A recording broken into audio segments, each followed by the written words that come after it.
The Brownstone Lane murders were the mass murders of 4 people at a residence on Brownstone Lane in Houston, Texas. On June 20, 1992, 3 men tied up 6 people and shot all of them in the head execution style. Marion Dudley, Arthur Brown Jr., and Tony Dunson had gone to the home of Jose and Rachel Tovar to buy 3 kilograms of cocaine when they decided to rob them of their drugs and money. 6 people were bound and shot by the trio inside the home. By the time police arrived, 3 victims were dead: Jose Tovar, the house owner and drug dealer; Jessica Quinones, the daughter-in-law of Jose Tovar, she was 7 months pregnant; and Frank Farias. Of the 3 survivors, 1, Audrey Brown, a neighbor of Jose Tovar, later died in a hospital, making the total number of murder victims 4. The remaining 2 survivors identified Marion Dudley, Arthur Brown Jr., and Tony Dunson as their attackers. Rachel Tovar, who was married to Jose Tovar, survived, along with Nicholas Cortez. She testified in trial that she saw Brown Jr. at one point with a gun, but did not know if he was the one who shot her. She crawled to a neighbor's house with a gunshot wound to the head, pleading for help. The other survivor, Nicholas Cortez, did not identify Brown Jr. as a perpetrator until the trial, and when he did not say Brown Jr. was the shooter. After the murders, the perpetrators fled the area. When they learned they were suspects in the murders and wanted by the police, they fled town. The trio bought a Jeep Cherokee and convinced 2 women to drive them from Birmingham, Alabama to Louisville, Kentucky. Once there, they purchased plane tickets to Ohio under assumed names. They then left Columbus and headed north. Police found a sports vehicle they believed belonged to Dudley, but it offered them no new leads. The mothers of Dudley, Brown, and Dunson asked them to turn themselves in but believed they were innocent. On July 8, 1992, Dudley and Dunson were captured at a mobile home in Fayetteville, North Carolina. On October 23, 1992, Brown was captured by members of the Tuscaloosa County Metro Homicide Unit at an apartment in Northport, Alabama. The perpetrators, Marion Butler Dudley, Arthur Squirt Brown Jr., and Antonio Tony Lamont Dunson were convicted of capital murder. Dudley and Brown were sentenced to death, while Dunson was sentenced to life in prison. Dudley was executed by lethal injection at the Huntsville unit in Huntsville, Texas on January 25, 2006. Arthur Brown was incarcerated on death row at the Alan B. Polinsky unit. Dunson remains incarcerated at the Huntsville unit and is eligible for parole in 2027. Arthur Squirt Brown Jr. has repeatedly attempted to appeal his conviction. In August 2014, Brown lost a federal court appeal after arguing he should be provided $7,500 to pay for a mitigation specialist to assist him with his clemency petition. A federal district court refused, and the 5th U.S. Circuit Court of Appeals upheld the lower court's rejection. Brown Jr. defense team presented evidence during the trial that another man, Marcus Terrell Hill, a Tuscaloosa area drug dealer, may have been involved. Hill died in 1993. Marcus Terrell Hill was shot and killed while trying to rob a crack house in Alabama. Police found a gun in Hill's possession that matched a weapon used in the Brownstone Lane shooting. In October 2017, Brown lost another appeal when the Texas Court of Criminal Appeals denied him a new trial or new sentencing phase. In April 2022, a judge in the 351st District Court was expected to sign Brown's death warrant, who had exhausted all of his appeals. In May 2022, prosecutors and defense attorneys attempted to sway a Harris County judge to decide on Brown's death warrant. Prosecutors attempted to sway the judge to set an August 31st execution date for Brown, while his lawyers argued he had an intellectual disability and was therefore ineligible for execution.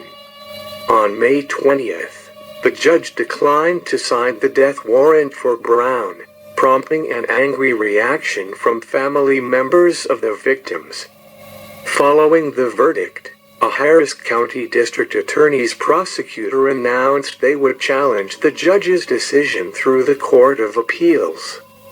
On August 17, 2022, the same judge who initially declined to sign the death warrant in May, signed Brown's execution warrant, with the execution date set for March 9, 2023.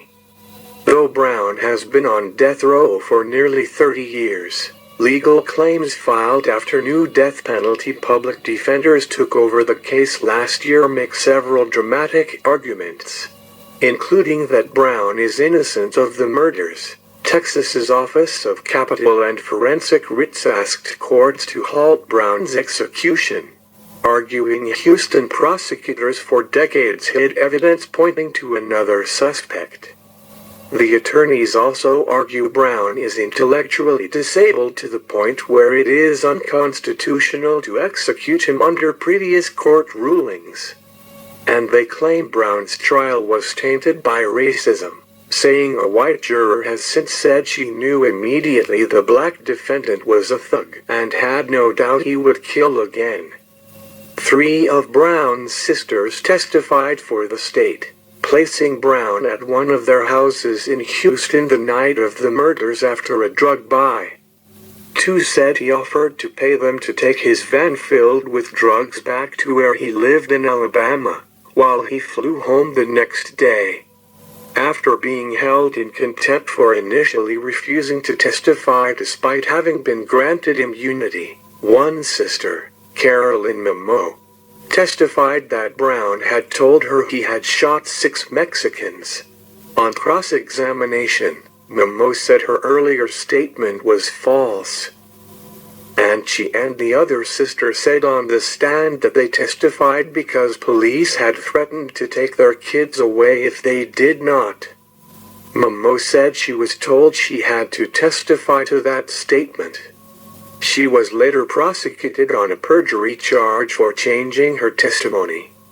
Aside from Brown's innocence claim, his attorneys have also attempted to halt his execution on claims that he is intellectually disabled. Since 2002, the U.S. Supreme Court has barred the execution of those with an intellectual disability, deeming it violates the 8th Amendment's ban against cruel and unusual punishment. In Brown's case, attorneys provided evidence that Brown had been in special education classes since he was a young child and was deemed educable mentally retarded in elementary school. In 3rd grade, his IQ was measured at 70, generally considered within the range of intellectual disability. Brown's attorneys also note he was typically thought of as slow throughout his life, and his friends and family learned to talk to him in simple language. Prosecutors countered that Brown was not intellectually disabled but instead had a learning disability. They noted that his IQ scores in middle school bumped up to the high 80s, with the school psychologist suggesting he be moved from the class for the mentally retarded to a class for students with learning disabilities. Arthur Squirt Brown Jr. was born on August 14, 1970, and executed on March 9, 2023, at Huntsville, Texas. He was 52 years at the time of his executions. Brown maintained his innocence till his last breaths, claiming the courts and prosecutors blocked him from evidence that proved he did not murder that night. What is occurring here tonight is not justice, it's murder of an innocent man for a murder that occurred in 1992, Brown said on the death gurney.